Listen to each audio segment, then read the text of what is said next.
নমস্কার বন্ধুরা, কেমন আছো সবাই? পেটুক বাঙালি ঘরকন্যা চ্যানেলের আর একটা নতুন ব্লগে তোমাদের স্বাগত জানাই। তো এখানে আমি এখন ডিমের পোচ করব, আর ডিমের পোচটা কিন্তু জলের মধ্যে হবে, মানে একদম তেল ছাড়া। প্রথমে এখানে একটা বোলে আমি জল নিয়েছি, হাফ বোল মতন দেখো জল নিয়েছি, নিয়ে ফুল পাওয়ারে 1 মিনিট গরম করতে হবে। তবে ডিম যদি একটার বেশি হয়, গরমটা আরেকটু বেশি করতে হবে। তো 1 মিনিট এখানে আমি দিয়ে দিলাম, দিয়ে এটাকে গরম করতে দিয়েছি। জলটা গরম হয়েছে, আর তার মধ্যে কিন্তু আমি নুন দিয়ে দিয়েছিলাম অল্প। এখানে আমি 2টো ডিম ফাটিয়ে দিচ্ছি। এটা কিন্তু দারুণ টেস্টি হয়। এই এগ পোচটা পুরো জলের মধ্যে হয়, খেতে দারুণ হয়। এটা তোমরা মাইক্রোওভেন ছাড়া এমনি জলেও করতে পারো, সেখানেও খুব ভালো হবে। এবার দিয়ে দিলাম, দিয়ে আবার হাই পাওয়ারে আবার আমি 1 মিনিটের একটু বেশি দিতে হবে। এখানে আমি 1 মিনিট দিয়েছি, কিন্তু আরেকটু বেশি আমাকে দিতে হয়েছিল পরে। একটা ডিম হলে 1 মিনিটেই পুরো হয়ে যাবে। দেখো পোচটা কিন্তু খুব সুন্দরভাবে তৈরি হয়ে গেছে, একদম দারুণ সুস্বাদু একটা টেস্টি ডিমের পোচ তোমরা করে দেখতে পারো। এবার আমি রাতের বেলা চলে এসেছি, এখানে আমি বেগুন পোড়া দেব। শীতের মধ্যে বেগুন পোড়া খেতে দারুণ লাগে, গরম ভাতেও যেমন ভালো লাগে তেমনি রুটিতেও দারুণ লাগে।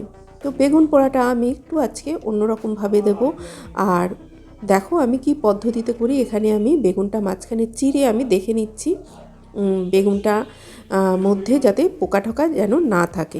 যদিও এই বেগুনগুলো পোকা হয় না, তবুও আমি কনফার্ম হওয়ার জন্য ভালো করে একটু দেখে নিচ্ছি যাতে ওর ভেতরে কিছু নেই। তো এইভাবে আমি বেগুনটাকে কেটে নিয়েছি। এবার আমি পেঁয়াজ, এখানে কিন্তু আমি সব ধুয়ে নিয়েছি, পেঁয়াজ রসুন সমস্তটাই ধুয়ে নিয়েছি।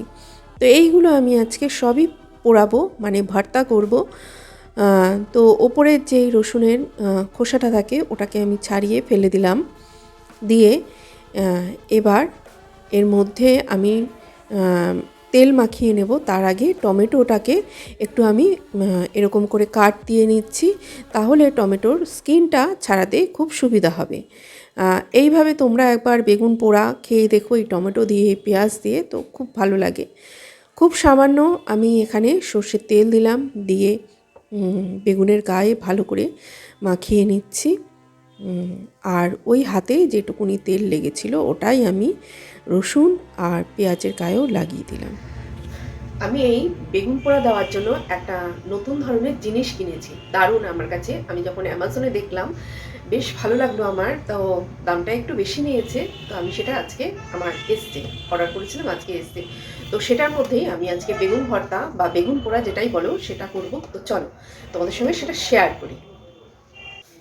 তো সেটা হচ্ছে এইরকম একটা কি বলবো, একটা নেট বা ঝাঁঝরি বলতে পারো। সেটার মধ্যে এইরকম রেখে এগুলো সব আমি একসঙ্গে রাখতে পারি। এই যে যেমনি টমেটো, এই রসুন, পেঁয়াজ, এর মধ্যে আমি শুকনো লঙ্কাও দেবো। দিয়ে আমি এবার এটা গ্যাসটাকে একদম সিম করে আমি এটা মানে পোড়া যেরকম দেয় সেরকমই দেবো। তো চলো শুরু করি। তো এটা আমি বসিয়ে দিয়েছি, এবার গ্যাসটা জ্বেলে দিই।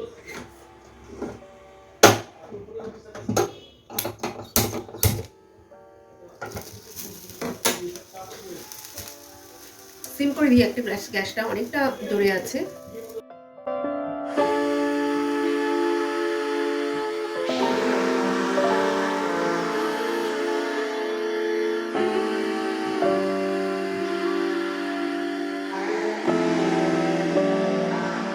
তো ওটা হতে থাক, ততক্ষণে আমি আমার অন্য কাজগুলো করে নিই।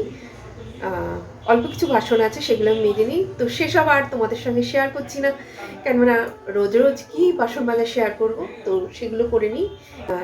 তো চলো সঙ্গে থাকো আর দেখতে থাকো আমার নতুন ব্লগটা।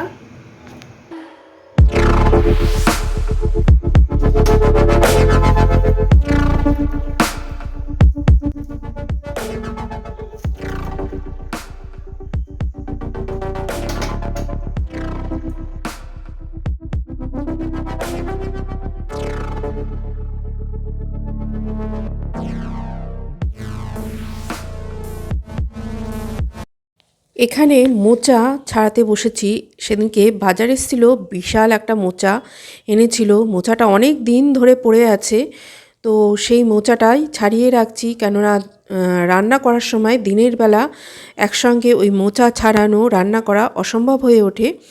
তো ভাবলাম যে অনেক দিন ধরে করা হচ্ছে না, তো রাতের বেলায় মোচাটা ছাড়িয়ে একদম সিদ্ধ টিদ্ধ করে রেখে দিই, রান্না করতে সুবিধা হবে, তাই করেছিলাম। মোচা টোচার ছাড়ানো আমার হয়ে গেছে, সিদ্ধও বসিয়ে দিয়েছি। আর এখানে আমি বেগুনটা ছাড়াতে চলে এসেছি। বেগুনটা যে ওপরের কালো অংশটা সেটা আমি বাদ দিয়ে দিচ্ছি। বেগুনটা কিন্তু বেশ ভালো করে পুড়ে গেছে। আর এই যে নেটটা নেওয়াতে আমার কিন্তু খুব সুবিধা হয়েছে। তো আগে আমি যে রুটি ছাঁকনি তাই দিয়ে আমি তার উপরে বসিয়ে করতাম, কিন্তু রুটি ছাঁকনিটা আমার এখানে নেই, আমার লিলুয়াতে। এই নেটটা হওয়াতে কিন্তু সুবিধা হয়েছে। এখানে শুধু বেগুন না, তার সঙ্গে কিন্তু আরও ছোট ছোট জিনিস দেওয়া হবে।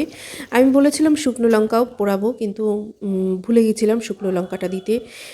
যাই হোক, এই কাঁচা লঙ্কাগুলো যে দিয়েছি দেখবে কিন্তু বেশ ঝাল কাঁচা লঙ্কার, আর গন্ধটাও দারুণ সুন্দর। তো তার জন্য শুকনো লঙ্কা ভুলেও গেছিলাম। তো এইভাবে রসুন টসুন দিয়ে আমি মেখে নিয়েছিলাম রাতের বেলা ডিনারে। দারুণ কিন্তু গরম ভাতে এই বেগুন পোড়া দারুণ টেস্টি লাগে।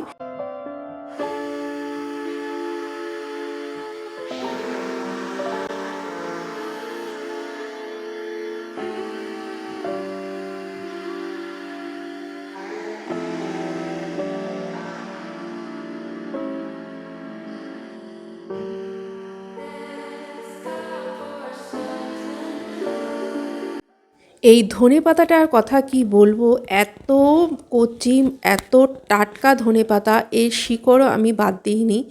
সুন্দর করে ধুয়ে ঠুয়ে রেখে দিয়েছি, শিকড় টিকড় শুদ্ধ আমি ধনেপাতাটা দিয়ে দিয়েছি। দারুণ টেস্টি, মানে টেস্টি মানে কি দারুণ গন্ধ এই ধনেপাতায়, মানে যা যেই তরকারিতে দিচ্ছি সেটারই স্বাদ জানি অনেক গুণ বেশি বেড়ে যাচ্ছে। তো এইভাবে আমি বেগুনটা মেখে নিলাম। তোমরা সবাই জানো বেগুন মাখতে, কে না জানে, কিন্তু আমি একটু আজকে অন্যরকমভাবে করলাম, তাই তোমাদের সঙ্গে শেয়ার করলাম। বেগুন ভর্তা তো বেশ ভাল লাগে না এরকম বেগুন ভর্তা, টমেটো ভর্তা, এটা শুনতে। তো চলো এবার রাতের যে ভাতের থালাটা বেড়ে নিই। এখানে গরম গরম ভাত নিলাম। আহা, সুন্দর সাদা ধোয়া ওটা ভাত দেখেই যেন একদম খিদেটা চনমনিয়ে উঠল।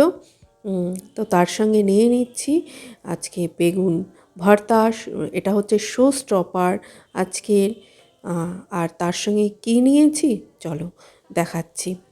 তো তোমরা কে কে এই থালিটা পছন্দ করেছো একটু কমেন্টে জানিও তো। চিংড়ি মাছ দিয়ে লাউ ঘন্ট, দারুণ টেস্টি।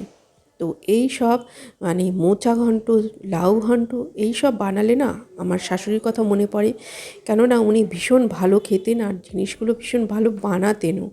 তারপরে এইটা কি বলো তো, এইটা তো আমার শাশুড়ি দারুণ খেত। এটা হচ্ছে লাউয়ের খোসা ভাজা, তাও আবার চিংড়ি মাছ দিয়ে। আর এই সবগুলো যখন হতো, উনি যদি মানে উনি যখন থাকতেন, উনি না কেটে কুটে দিতেন। উনি রান্নাটা খুব একটা করতেন না, কিন্তু কেটে দিতেন। তো আজকের মতন টাটা বন্ধুরা, ভালো থেকো, সুস্থ থেকো, টাটা।